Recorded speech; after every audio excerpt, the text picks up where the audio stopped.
So I've told a few people now, and if you've heard in, then this will be the repeat. If you haven't heard in, then I'm sorry. This is the intro to class tonight. We are normally in Revelation. This will be the last Wednesday we meet until after the new year. So the next two Wednesday nights there will not be services, either in person or online. So enjoy that time. If you want to do some personal study, I encourage you to. You can maybe read ahead on Revelation or whatever. But I was asked this question just about the end of last week, and I've kind of been thinking about it and reading about it, and I don't have a lot of answers, so I'll go ahead and be honest there. But the question came to me in this. It was a text message. It says, Eve told Adam to eat the fruit. So Adam eats the fruit, and for that we all have to suffer for those two dumb mistakes. The part that bothers and scares me is that if I have such a forgiving God, why would he make you and I and everyone else suffer for their consequences when we had nothing to do with it? If he's full of grace and kindness, then why make us suffer for something we didn't do? My comment back was, I said, that is an incredible question. I find that question very deep, perplexing. There was a reason I didn't give an answer right away. I said, I need to think about this. And I texted Greg a little bit today, and I said, I need to talk to you about some of this. I want to see some ideas.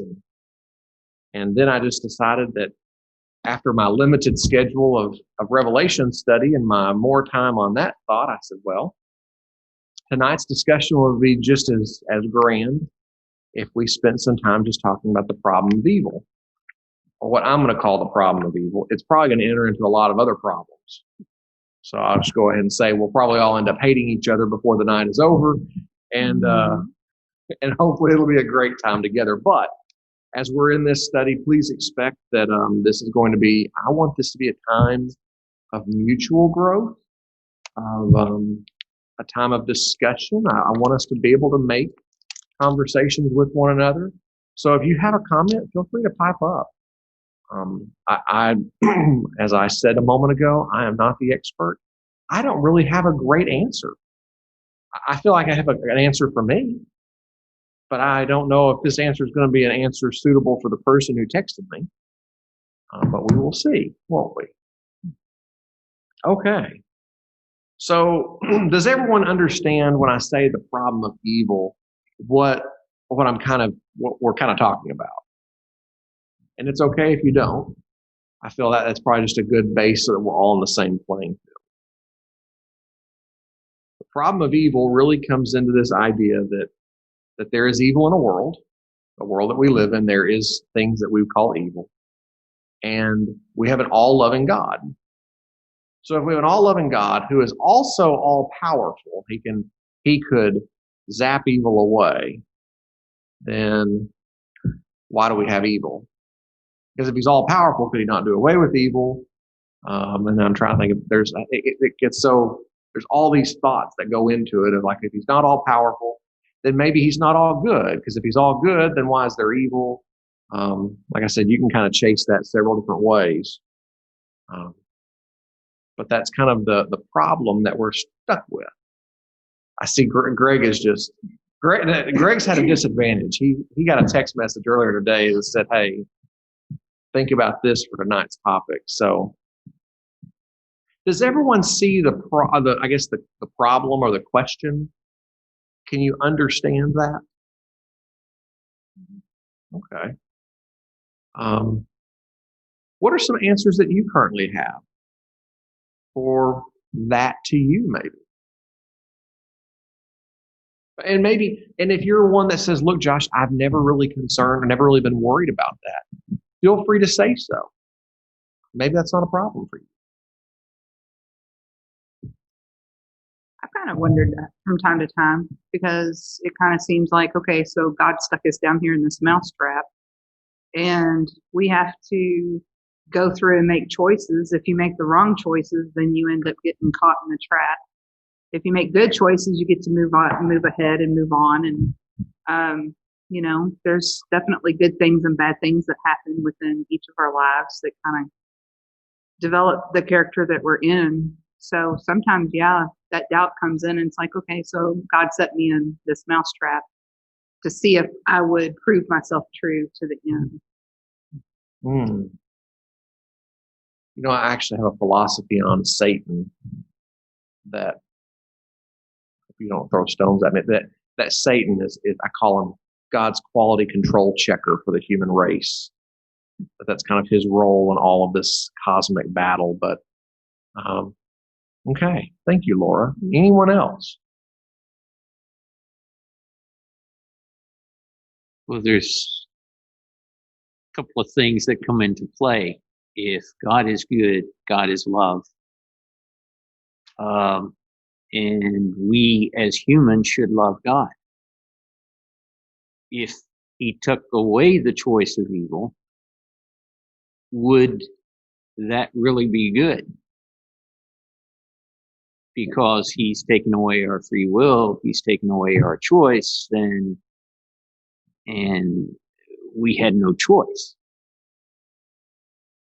I have I'm going to use a slide here in a minute, but I have a slide near the end that I say there are two qualities. I'm going to call them, they're two immutable qualities in this discussion.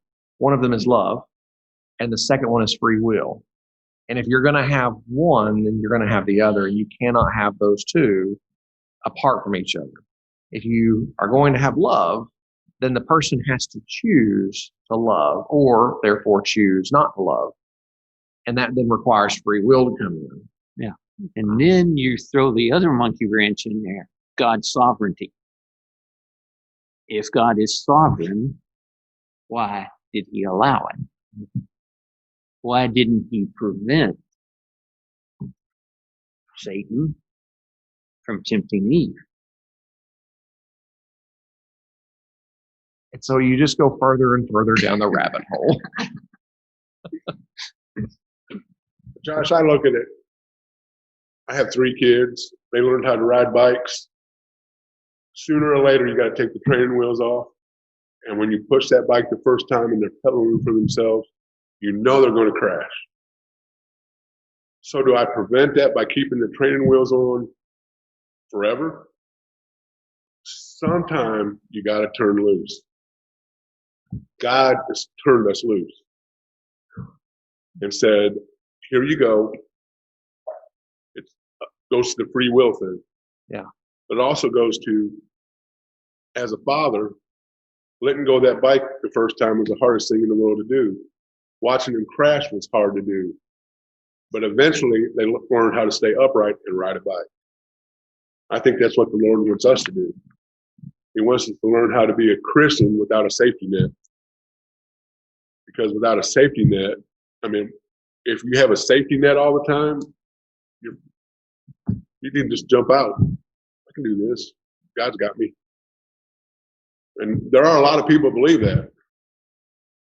I think that I like where you're going with that, Rick, and I can see the safety net idea and the protection, and there's the choice to fall. The other side that I could also see is there an ounce of any of the Christian life that really comes from my abilities or my so-called strengths? Really, even then, salvation, which I think the beautiful part, I'll let you in on the end. I think the beautiful part of the problem of evil is that God has a solution for it in the end of time, or really, you'd say it's even a solution through Jesus Christ.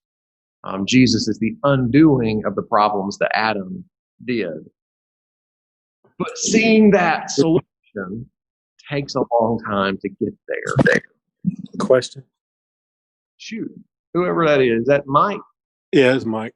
Hey, Mike. So could there have been redemption without evil? Why would there be a need for Jesus without evil? Oh. Could there have been redemption without evil? That's kind of where I'm at. Evil men took him to the cross, right? Say that again? Just to muddy the water a little bit more. Well, you're doing a good job of it. You know, the question that I would ask, and that Greg asked first was, would you have a need for redemption if there was no evil? I don't think you would, but I don't know. I'll take you through kind of some of my thoughts, and like I said, as we go through these thoughts, if something like that comes up, feel free to pipe in. I want this to be a mutual discussion for us all. The first thing I notice is the question, why do bad things happen to good people? And as I hear that question, the way that people ask it always implies an innocence. Because I would say, where's the real question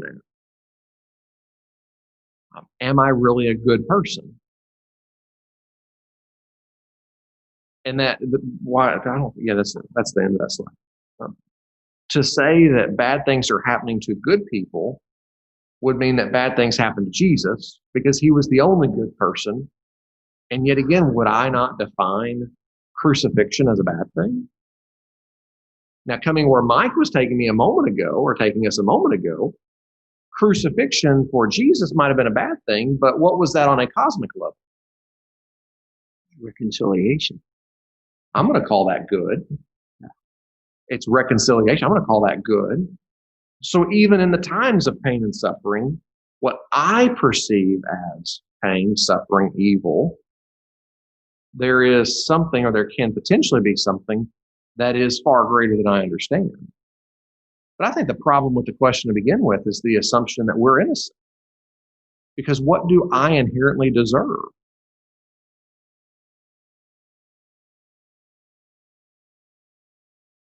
Death and punishment. That's what I deserve. And it's by God's grace that I don't get that, which is also seen in the garden.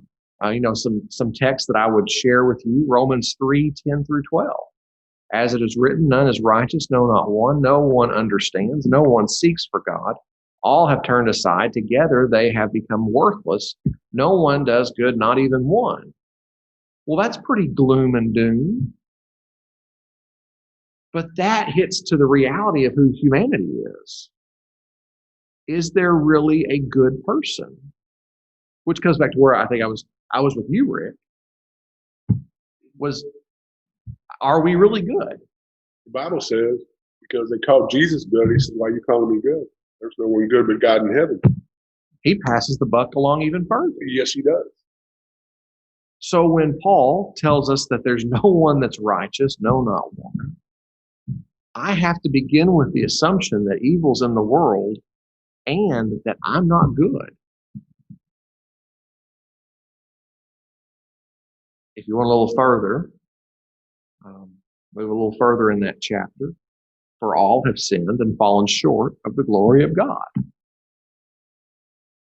In this study, I'll go ahead and be honest, in this study, I came across a lot of literature for the original sin.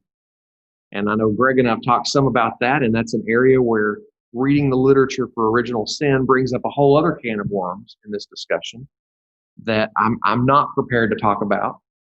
Greg is chomping at the bit to get into that part, and we'll probably leave that for another time. But I think too, if I go over to 1 John chapter 1, verse 8, if we say we have no sin, if we say that we're truly good, we've deceived ourselves and the truth is not in us. All of these, I could take us into Psalm for just a moment. Enter not into judgment with your servant, for no one living is righteous before you. I guess the problem that I perceive in this discussion is we see ourselves as righteous in some way, shape, form, or fashion.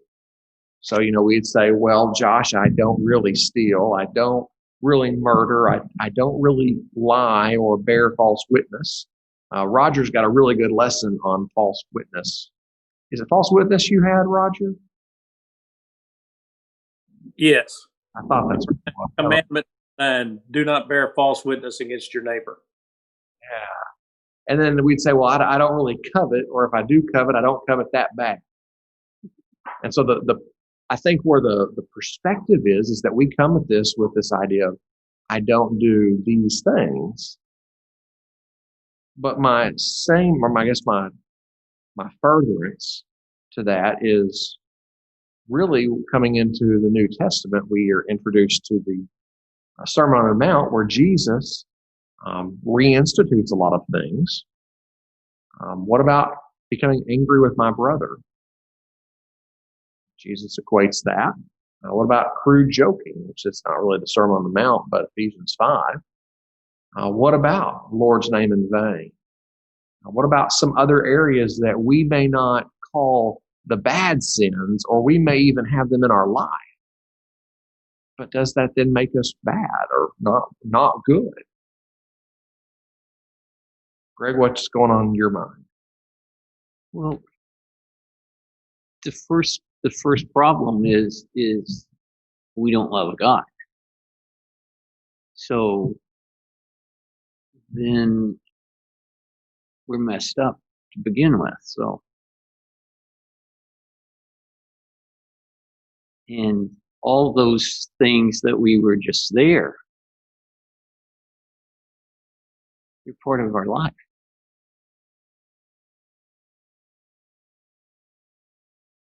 I don't know if you're looking. I'm kind of thinking that what you just said fits with this next slide. Is I got there. It's this one right here. Is the problem really with God? We in our quest or in our questioning, we attribute the problem to God. We say, well, He's the one that's causing this, or He's the one that's doing this. But is that really where the problem is at? Genesis chapter 1, verse 10, God called the dry land earth, the water He gathered together. He called seas, and God saw that it was all good. Move forward to the next day, to verse 12, God saw it was good. You move to verse 18, God saw that it was very good. As I look at God's perspective on creation, He's looking and seeing all this stuff as very good. I think I got my verses off a little bit because I got 21 and 25, which I guess I'm probably just saying that ultimately it's getting to be very good.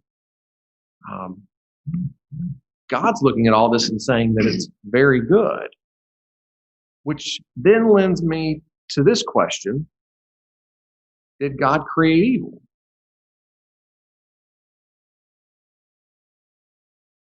What's your thoughts there?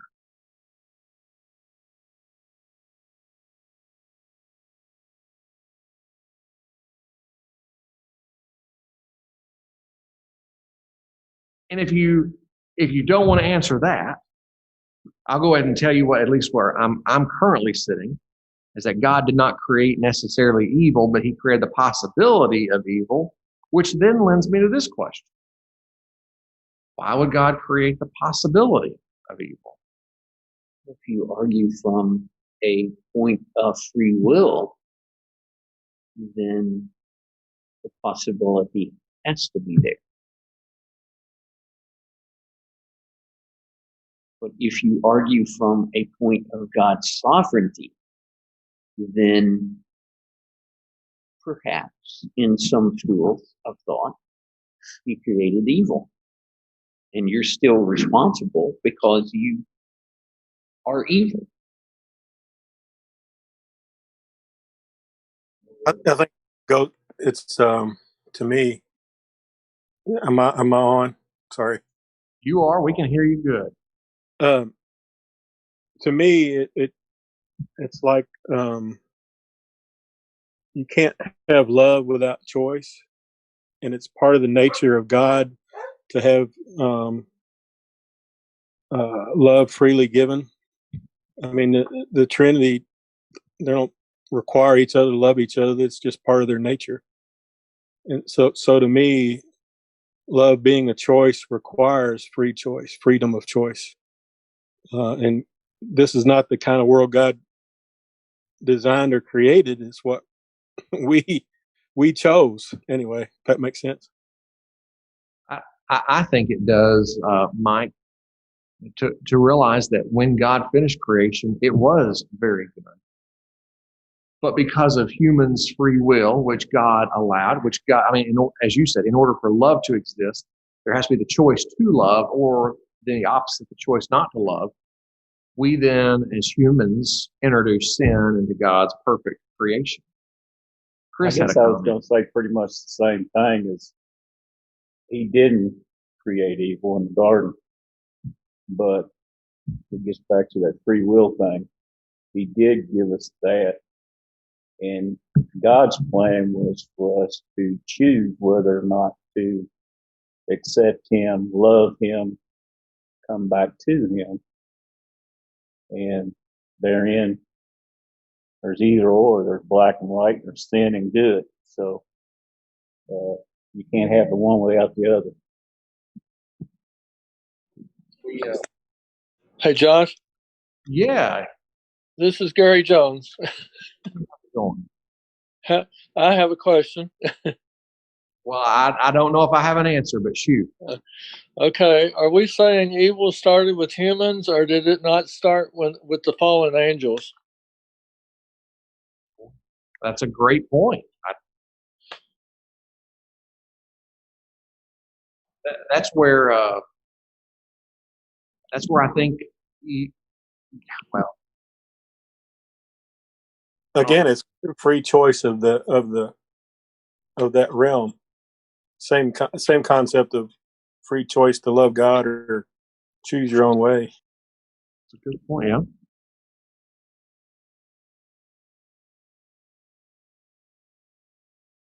That's where I said earlier I have a weird philosophy on Satan. Gary, you've introduced my weird philosophy on Satan as God's quality control checker. If he's God's quality control checker, then God created Satan for that purpose. Angels have fallen from free will, as Mike has just said.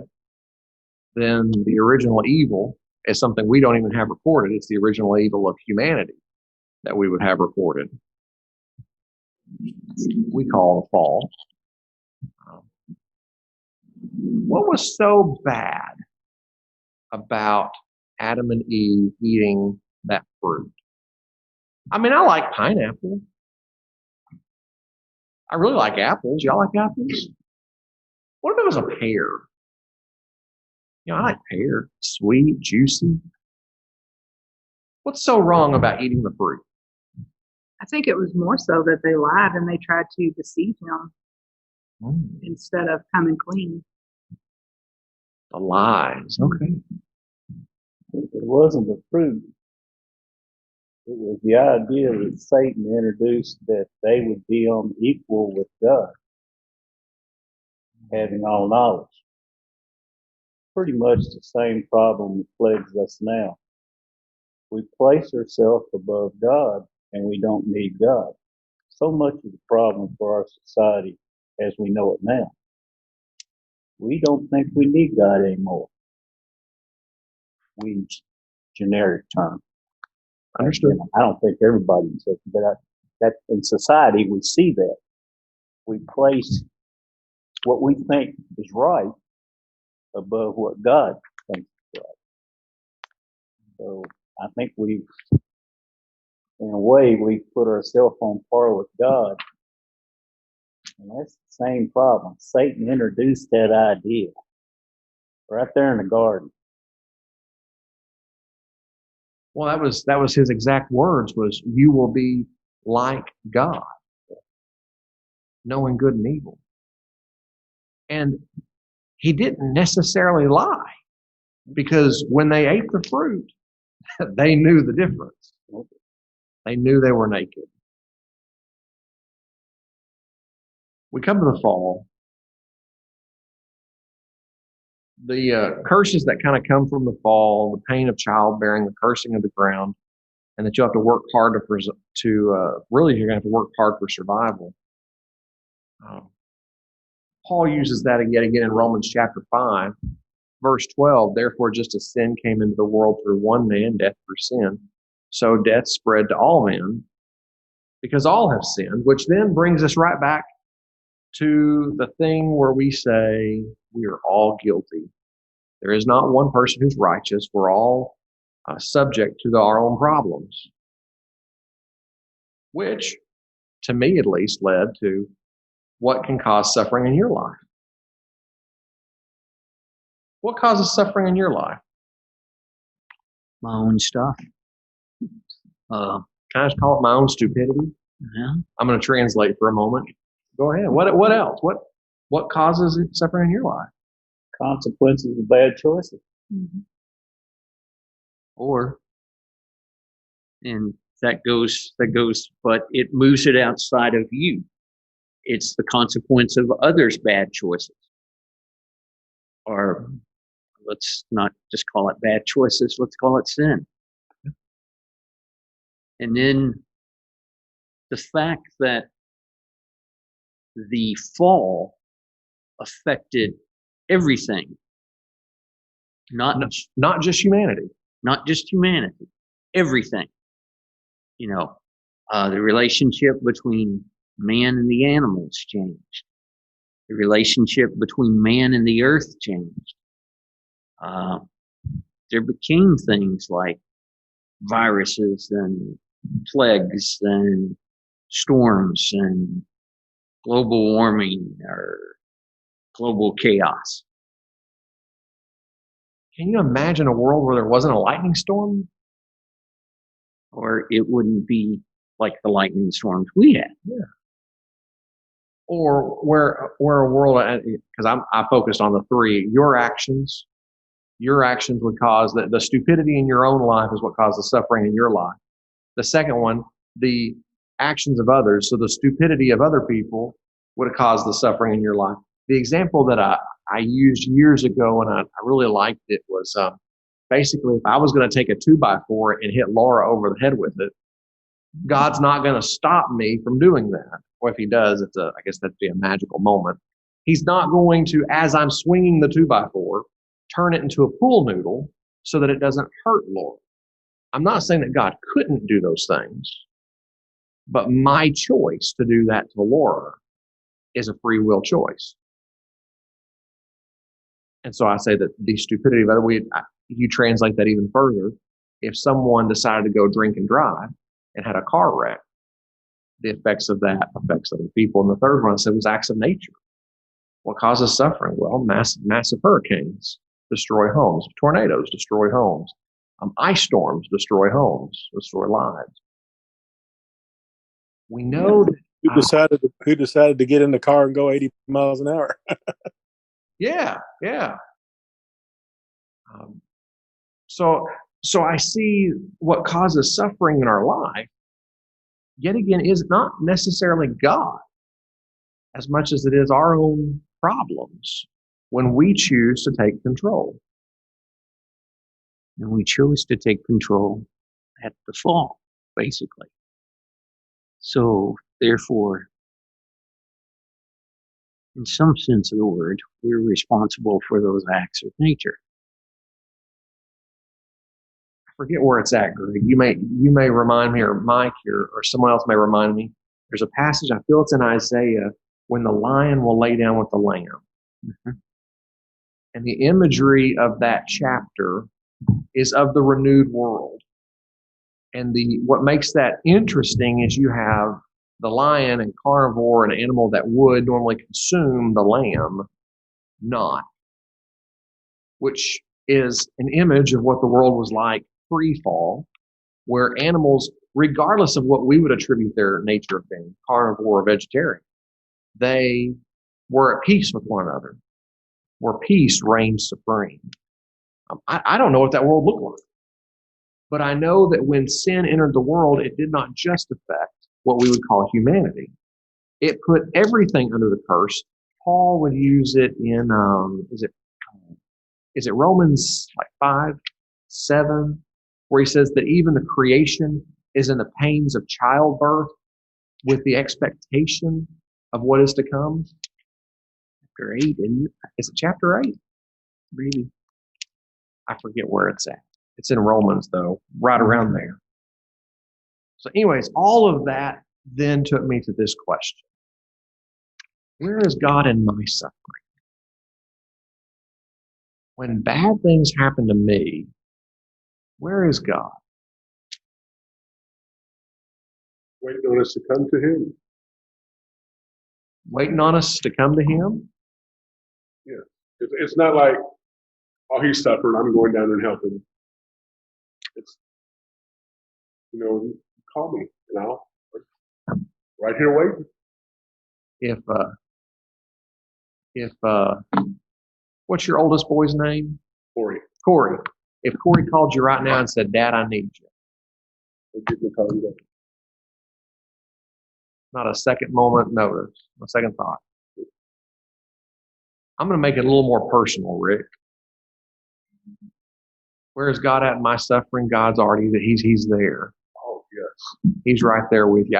I think your approach is spot on because God is the God who says, I'm ready, willing, and able, and I want to be there, but you've got to open the door. I heard it in a sermon years ago. The only door that God cannot open is the door to to a human heart.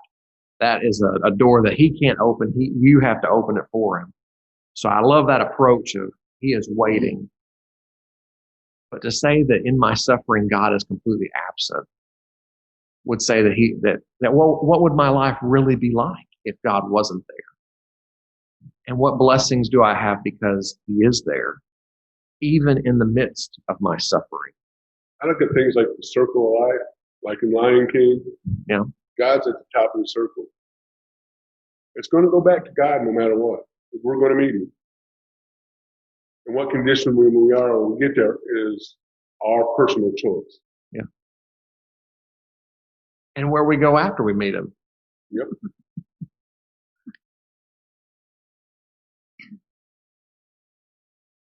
Romans 5:12 through 14. Therefore, just as sin came into the world through one man, and death through sin, so death spread to all men because all sin. I'm in this place, you're in this place because I'm not perfect, because I am a flawed human being. But I consider the sufferings of this present world aren't worth comparing to the glory that which is revealed to us. For this creation, here's my text, found it. Verse 8 is chapter 8. For this creation waits with eager longing for the revealing of the sons of God. For the creation was subjected to futility, not willingly, but because of Him who subjected it, in hope that the creation itself will be freed from its bondage to corruption and obtain the freedom of the glory of the children of God. Moving forward a little bit more, Revelation chapter 21, verse 3. Behold, the dwelling place of God is with man. He will dwell with them, and they will be with His people, and God Himself will be with them as their God. He will wipe away every tear from their eyes, and death shall be no more, neither shall there be mourning, nor crying, nor pain any more, for the former things have passed away. I find it interesting that in the Revelation account, I'm going to say this. It's not that we no longer have tear ducts. It's not that there will be no tears, which we always sing that song, No Tears in Heaven. The Revelation account says there are tears, but who provides the comfort? So in the presence of God, there is comfort from suffering. It may not completely absolve it until the end, but there is comfort and there is peace. And so when the former things pass away, I'll be able to stand in glory with our Father. You'll stand there too. And the comforts or the discomforts that we have experienced or that we may experience in this life will have been removed. What thoughts y'all's got? What thoughts do you have going through your head? Well, I'm thinking that really and truly at the end of the day, it's all about relationship because God created everything and He saw that it was good. But what kind of relationship can you have with the things that you've created? So if you create man, which He created them, He walked with them, He talked with them, He loved on them, and even when they sinned, He knew it. And so maybe He was crying out, "Where are you? Where are you?" Because he already knew, but he longed for that relationship. And I think all along the way, it's all about in the relationship. He wants us to want him, and he wants us to praise him and worship him. And when we do, then all good things can take place because he wants to give us all these wonderful things. He's just waiting for us to be wise enough to say, okay, God, I'm ready. I need it. I want it. But I think it's all about relationships. Same thing with the angels. He wanted that relationship with them. Maybe he knew that Satan would want pride and half the power. Maybe he didn't. I don't know. But There was talking about the angels. There was I wouldn't call him a church father. He was probably I don't even remember his name. I just remember reading across it. And he wrote like in the 1500s, and he gave a list of like 6 reasons why eating the fruit was so bad. And it was all about this pride and the arrogance and the desire to be God, be like God. How does that still speak to us today? You know, the thing that's you asked what's going through my mind. Yeah. What's going through my mind right now is we've seen people that don't feel like God is there with them. Now, I can look at Laura, and I know Laura. I've known her for a long time, and I can remember when I don't think she felt like God was with her. And I look at her now, and I know He is. And I know that she knows He is. I looked at Sarah last night. That's it. To me, that's just smacking you in the face. You could just see it. It's oozing out of her. God is in her life. Now, the other contrast is the people you see that don't have that. And it shows up just the same, but in the opposite direction. He's always there, but they don't recognize that He's there. And that hope is hopeless. That's the black and white. And, you see evidence both ways, the with and without. You just can't help but see that and the need for it. And God is there. He's right here. He's right here. You don't have that. Boy, life's got to be rough. That was one thing, what Chris is speaking to. When my brother was sick and getting ready to pass, we were at UK Hospital. And I asked, I can't remember, somebody was up there visiting. I said, how do people who don't have God in their life get through a situation like this?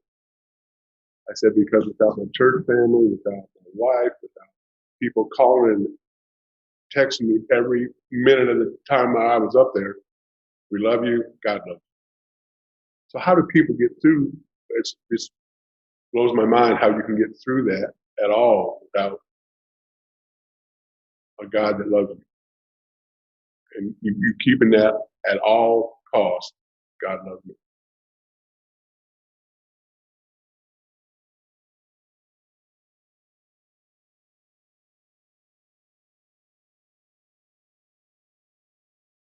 There's a lot of rabbit holes. I see Greg thinking there's a lot of rabbit holes that this could potentially lead you down. I don't know if I really gave you a great answer or not, because I have far more questions than I do really answers. And I'll say that it's easy for me as a person who sits here to say that, and maybe that's the gift of faith that is bestowed to me by the Lord, that this is a question that doesn't plague me. And the answers that I shared, or my thought process that I shared with you, is a thought process that I feel answers the question to me. That's why I say it may not answer it for other people. But I hope that in some way tonight's encouraged you, strengthened you, confused you. Maybe it's confused you. Maybe it's confused you because they're like I said, if you really want to spend some time studying, I would encourage you. You can go to Google and you can just Google the problem of evil, God, or God and the problem of evil, or whatever. And there are just, it is page after page after page of things that most of it's probably trash. but there are some really good resources you can come across that will give you some great ideas. And I'd encourage you, feel free to go look those up. But Rubel Shelley has a series on faith right now on Harpeth Hills Church of Christ website where Chris Smith is minister, and it's free and open and available to anybody. It has the problem of evil included in that discussion. It's one series, one lesson. oh, cool. Okay. So yeah, you said Harpeth Hills Church of Christ. Yeah, that's where Chris Smith is in Nashville. Okay. Yeah. I've seen you post that on I think on your Facebook, or you've sent it to me. But okay, well, I'm going to go ahead and dismiss you, at least for my portion of the time. If you are staying on for the ladies' class, feel free to stay on, stay connected. We'll kind of mute. We'll leave Zoom going, but there'll be about a 15-minute break between us now and the ladies that are coming in here at 7:30. So feel free to hang around if you are. But beyond that, we will look forward to seeing you. By the way, Sunday? Yes, Sunday's the next service. Remember, there are no Wednesday night services the next 2 Wednesdays. That's kind of the Wednesday before Christmas Eve and the Wednesday before New Year's Eve. I'll be out of town, so y'all enjoy y'all's time. But and then remember too, Sunday the 27th. Sunday, we preach this coming Sunday. The Sunday following is purely a digital service. The first service is on December 27th. So feel free to share that around to anyone that you may know. It'll purely be a digital service. The thought process is people have spent Christmas hopefully with their families and happen to be around a whole bunch of people. Don't really want you possibly bring whatever might have been around here. So give about a Thank week. you, Josh. Thank you very much. Well, thank you, Bruce. Good lesson. I listen. Y'all have a good afternoon. Yeah. Have a great vacation. I plan on it. Thank you, sir. Good class.